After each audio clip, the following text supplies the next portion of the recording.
ಈ ವಿಡಿಯೋ ಇಷ್ಟ ಆಗಿದ್ದಲ್ಲಿ ಸಬ್ಸ್ಕ್ರೈಬ್ ಮಾಡ್ಕೊಳ್ಳೋದಂತೂ ಮರಿಬೇಡಿ. ಇವತ್ತು ನಾನು ಹೆಸರು ಬೇಳೆ ಪಾಯಸ ಮಾಡ್ತಾಯಿದ್ದೀನಿ. ಈಗ ಅರ್ಧ ಕಪ್ ಹೆಸರು ಬೇಳೆ ತಗೊಂಡು ಚೆನ್ನಾಗಿ ಫ್ರೈ ಮಾಡ್ಕೊತಾ ಇದ್ದೀನಿ ನಾನಿಲ್ಲಿ. ಅದಾದಮೇಲೆ ನೀಟಾಗಿ ಫ್ರೈ ಆಗಬೇಕು ನೋಡಿ. ಈ ಥರ ಫ್ರೈ ಆದಮೇಲೆ ನಾನು ನೀರಲ್ಲಿ ತೊಳ್ಕೊತಾ ಇದ್ದೀನಿ. ನೀರಲ್ಲಿ ತೊಳ್ಕೊಂಡು ಆ ನೀರು ಚೆಲ್ಲಿ ಮತ್ತೆ ನೀರು ಹಾಕಿ ಚೆನ್ನಾಗಿ ಬೇಯಿಸ್ಕೊತಾ ಇದ್ದೀನಿ ನಾನಿಲ್ಲಿ. ಅದಾದಮೇಲೆ ನಾನಿಲ್ಲಿ 1 ಕಪ್ ಬೆಲ್ಲ ತೊಗೊಂಡಿದ್ದೀನಿ ನೋಡಿ. ಇಷ್ಟು ಬಂದಿದ್ರೆ ಸಾಕು. ಅದಾದಮೇಲೆ ನಾನಲ್ಲಿ 1 ಕಪ್ ಶಾವಿಗೆ ಹಾಕ್ಕೊಂಡಿದ್ದೀನಿ, ರೋಸ್ಟೆಡ್ ಶಾವಿಗೆ. ಅದಾದಮೇಲೆ ನಾನಿಲ್ಲಿ 1 ಕಪ್ ಬೆಲ್ಲ ಹಾಕ್ಕೊಂಡಿದ್ದೀವಿ. ನಿಮ್ಗೆ ಎಷ್ಟು ಬೇಕು ಅಷ್ಟು ನೋಡ್ಕೊಂಡು ಹಾಕ್ಕೊಳ್ಳಿ. ಇದು ಚೆನ್ನಾಗಿ ಕುದಿಬೇಕು. ಅದಾದಮೇಲೆ ನಾನು ಡ್ರೈ ಫ್ರೂಟ್ಸ್ ತಗೊಂಡಿದ್ದೀನಿ.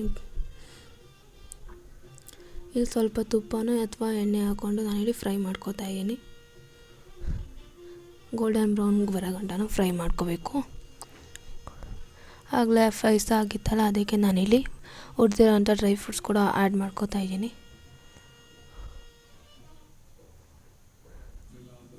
ನೋಡಿ. ಈ ಥರ ಆಗಿರಬೇಕು, ಎಷ್ಟು ಚೆನ್ನಾಗಿ ಬಂದಿದೆ ಅಂತ.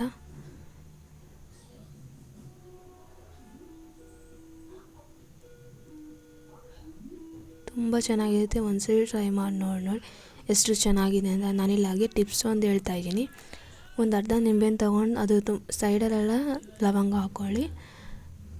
ಅದನ್ನು ನಾವಿಲ್ಲಿ ಕಿಟಕಿ ಸೈಡಲ್ಲಿ ಇಟ್ಬಿಟ್ರೆ ಯಾವುದೇ ರೀತಿ ಸಣ್ಣ ಸೊಳ್ಳೆ ಕೂಡ ಬರೋಲ್ಲ. ಈ ಟಿಪ್ಸ್ ಫಾಲೋ ಮಾಡಿ ನೋಡಿ. ಯೂಸ್ಫುಲ್ ಆದರೆ ಸಬ್ಸ್ಕ್ರೈಬ್ ಮಾಡಿ.